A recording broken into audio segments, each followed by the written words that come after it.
name is Ruki Fernando. I'm from Colombo and I'm a human rights activist, and I've been working on human rights issues related to the ethnic conflict in particular. How's the human rights situation?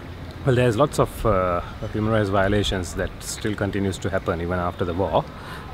So there are, I guess, two main areas. One is the violations against the minority communities, particularly the Tamil community, and even that in a particular way in the north and the east.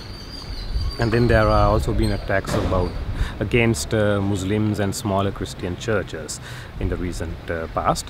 And in addition to that, there is a very strong crackdown on any form of dissenting opinions and views. So human rights activists, journalists who are independent-minded, lawyers who are independent-minded, Christian clergy who are independent and speaking out about justice, they are all at threat.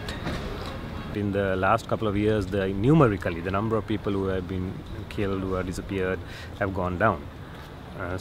Because compared to the period when there was a war. But the thing is that we wouldn't want to compare different periods, because a period of war and period where there's no war is not comparable. So we would like to compare it with our faith, primarily as a Christian, where no one should be getting killed, no one should be getting tortured. And we would like to compare it with national and international law, which says that no one should be tortured, no one should be killed arbitrarily. Why the human rights violations?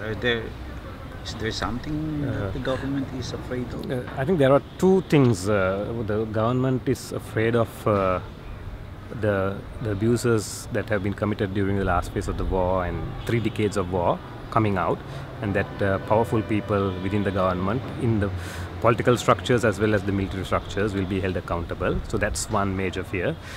The other fear is a threat to their power. So they feel that they can get more power, more wealth, by controlling everything, by repression.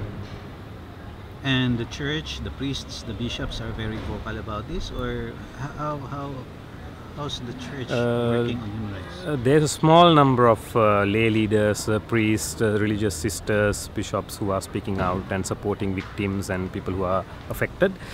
But sadly, a large number of the priests and the lay people and even the bishops are very silent, and even more sadly, sometimes they even come out publicly in support of the government, defending the government, instead of defending the poor and the oppressed, and instead of supporting the struggles of the poor and the oppressed.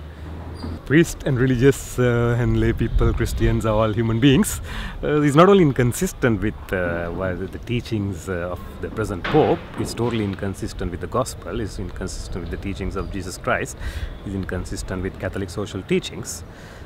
So it's a very sad thing that the church has, the mainstream churches, have often been on the side of the oppressor, or they have chosen to be silent, and very few have been on the side of the oppressed.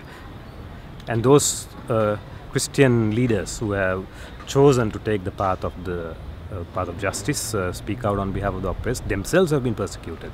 So we have one bishop who is constantly being persecuted, threatened. We had priests who have been killed, who have been disappeared, who were detained for many months without any charges. We have priests and sisters who get threatened regularly by the military. So this is the kind of persecution they themselves have to face. Well, as Christians, as I think any people coming from any spiritual background, there is hope. And I think that's what drives us to continue this kind of work. And the hope is actually the victims themselves, the people who are affected, like the families of disappeared people who are fighting for truth and justice, the people whose land have been occupied by the military who are fighting to get their land back. The hope is in the few lawyers who still act independently, the few journalists who try to write the truth and voice independent opinions, the few clergy, religious leaders who are on the side of the poor. So these are the people who give us hope. How about threats to your life? Well, yeah, I mean, there was a particular period where I faced serious threats.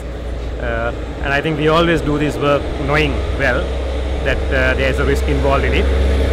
We do take precautions. We are not suicidal. We don't want to be martyrs. So we do take precautions and try to take some, minimize the risk. But basically we know that there is a risk, and because we believe in what we do it, and we believe that anyway we are going to die. That's quite certain. So it's a matter of what you die for that we have a choice with.